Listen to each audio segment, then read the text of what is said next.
And here we are with season so far, interview number 5,945. We were just joking off camera about how to fill your international break with a million interviews. But we got to speak to all these people, and we got to speak to Alex from Gimme Sport about Peterborough United. And of course, I will hold my hands up and say new League One teams often are on my radar lower down than the ones I've been studying for 50 years. So you're going to be smartening me up here, Alex, from your Peterborough point of view. How's it going?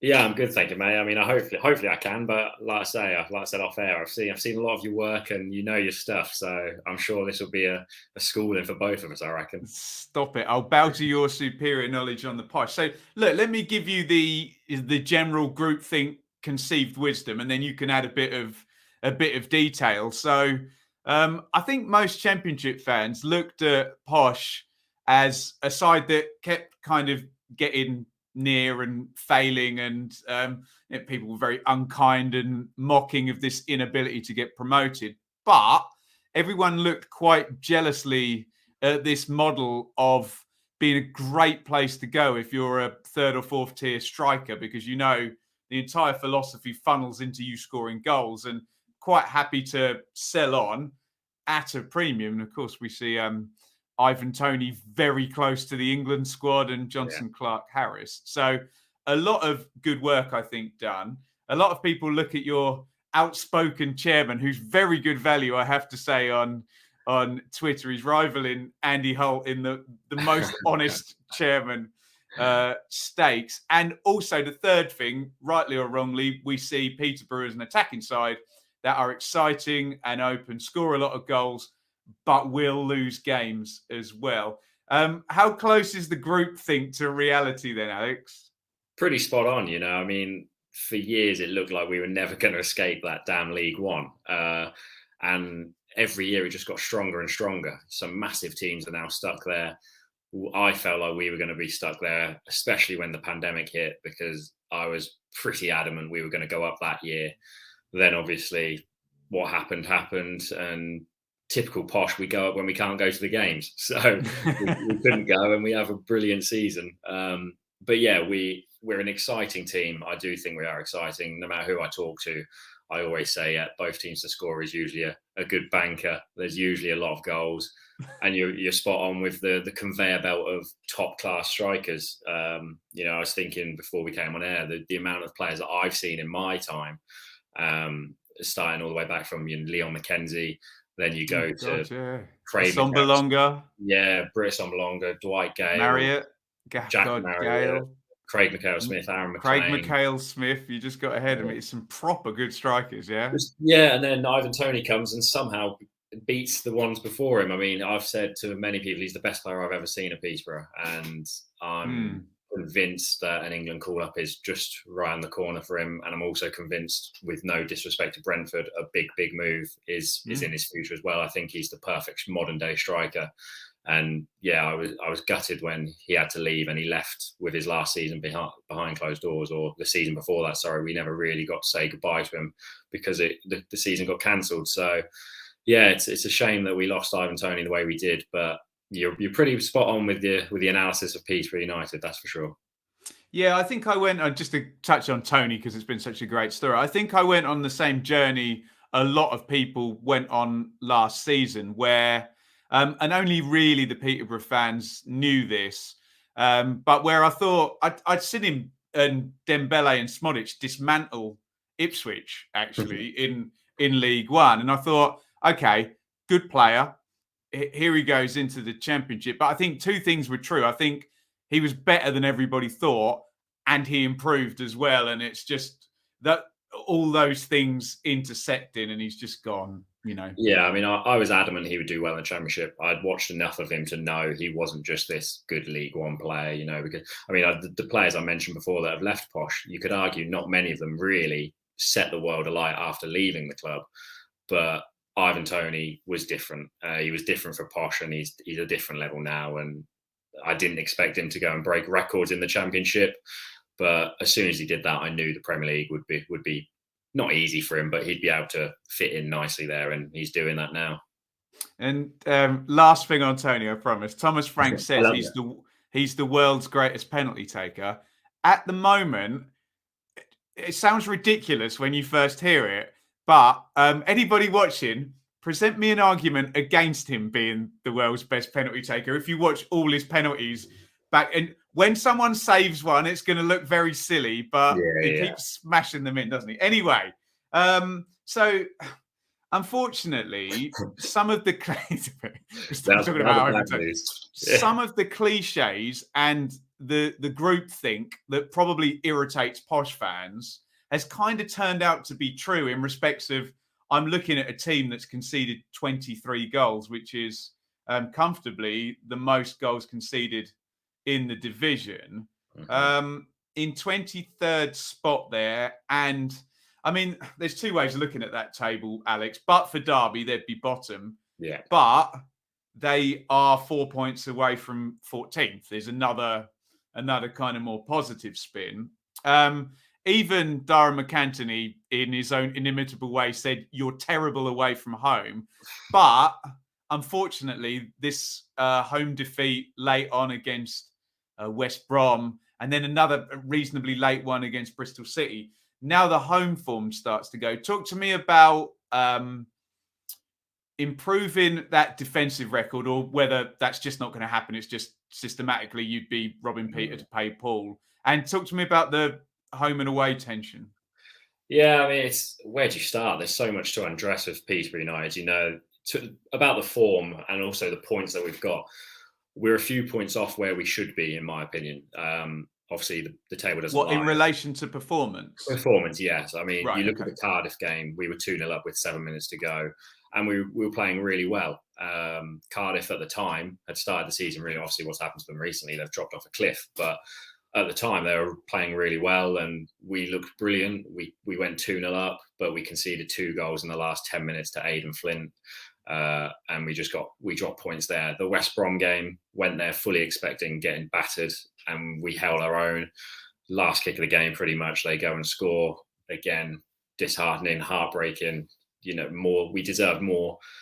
And then the Bournemouth game, fortunately we held on this time, but again, a solid point. Again, I went to that game thinking this could be anything, but we played really well.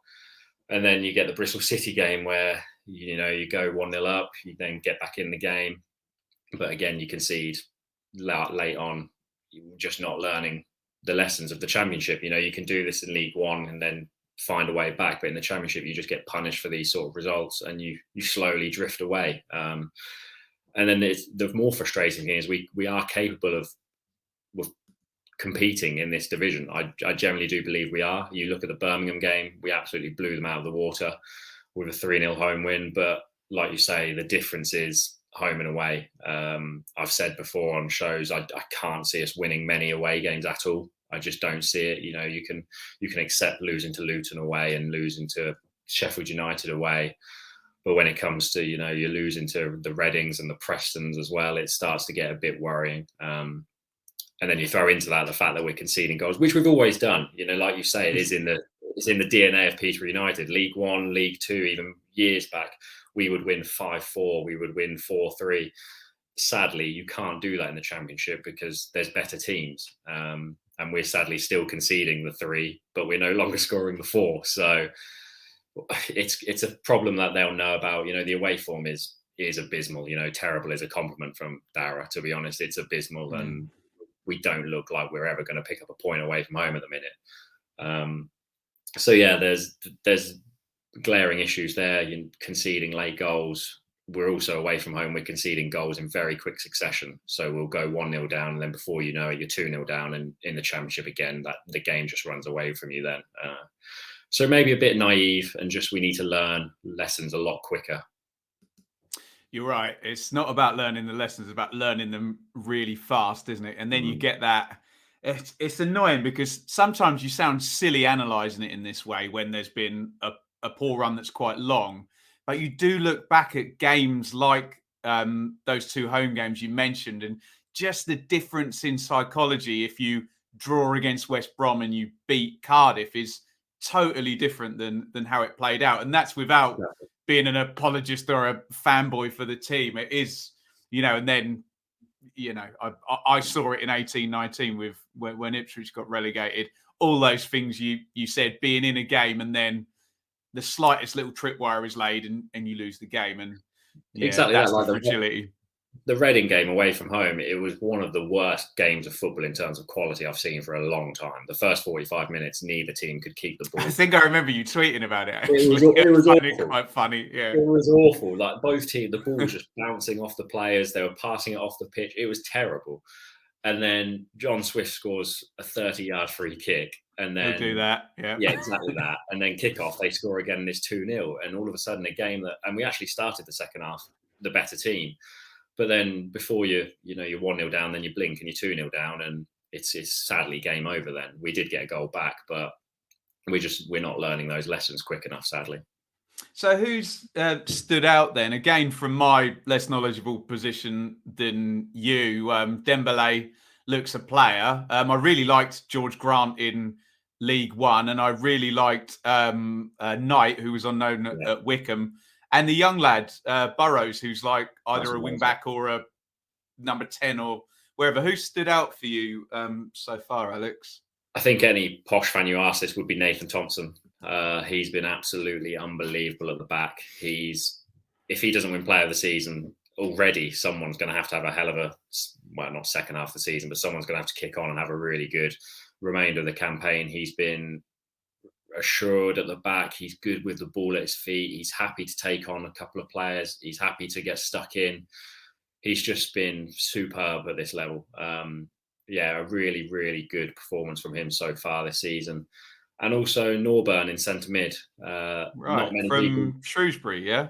Yeah, not many people I think knew much about him in terms of Posh when he arrived, but he's slotted in really nicely at that centre of the midfield, and he plays with calm and composure, which you need at this level, especially when you're Peterborough, because you're not going to have the ball a lot, and you're probably going to have less than the opposition, let's put it that way. So when you do have the ball, you need to be calm with it, you need to use it, and he's doing that really well in centre mid. I think those two would be probably the standouts for most Posh fans, but Thompson way above anyone else. Brilliant. I will keep my eyes on that one. Sure.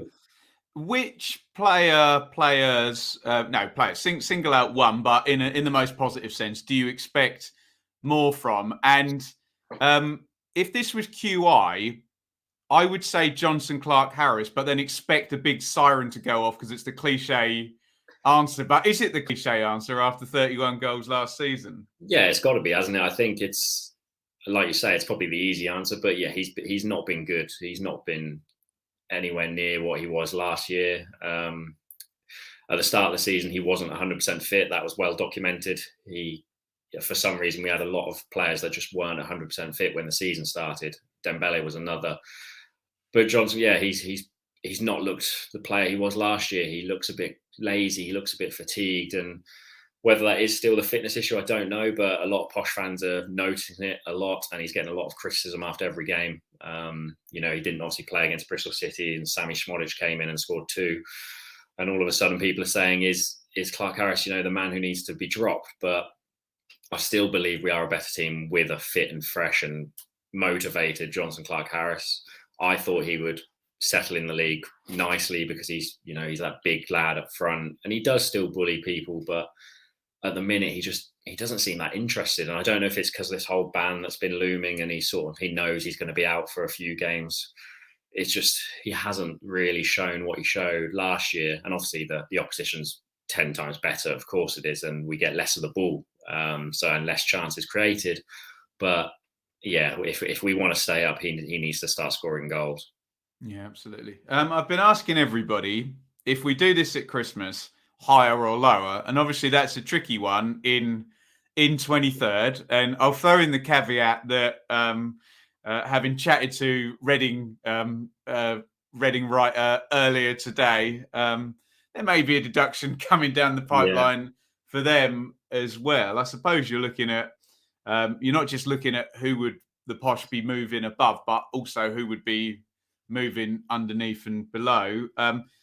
Higher or lower then by Christmas. Currently 6 points ahead of Derby, and again, like I said earlier in the in the conversation.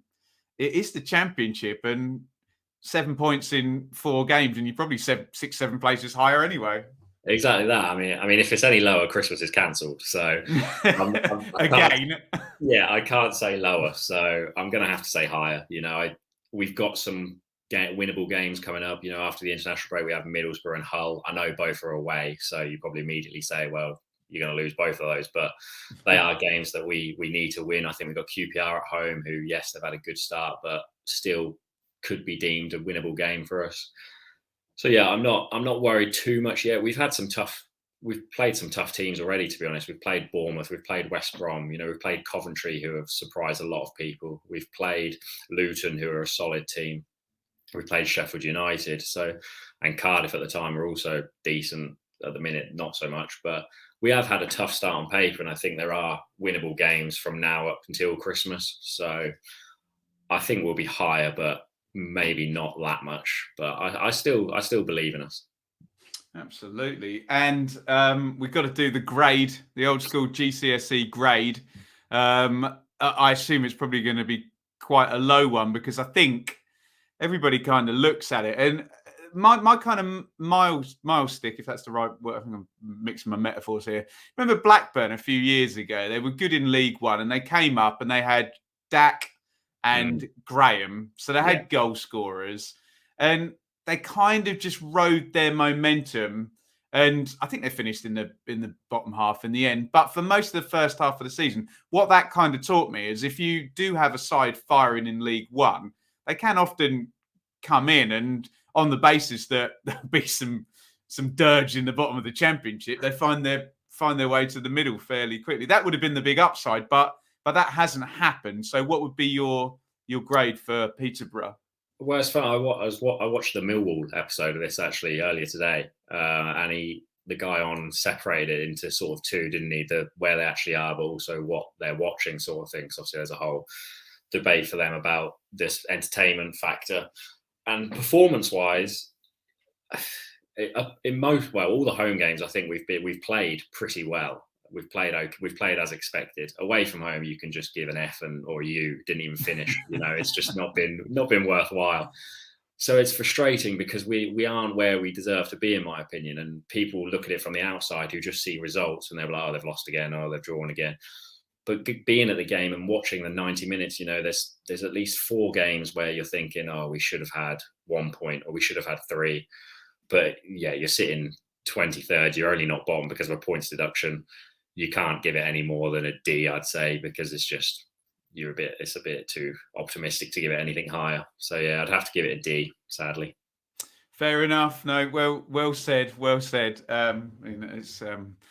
It's not easy to be balanced when you're down in the relegation zone. But hey, most teams that go down do so because they can't score. That sounds very basic. So there are goals in the Posh squad, particularly, aren't they?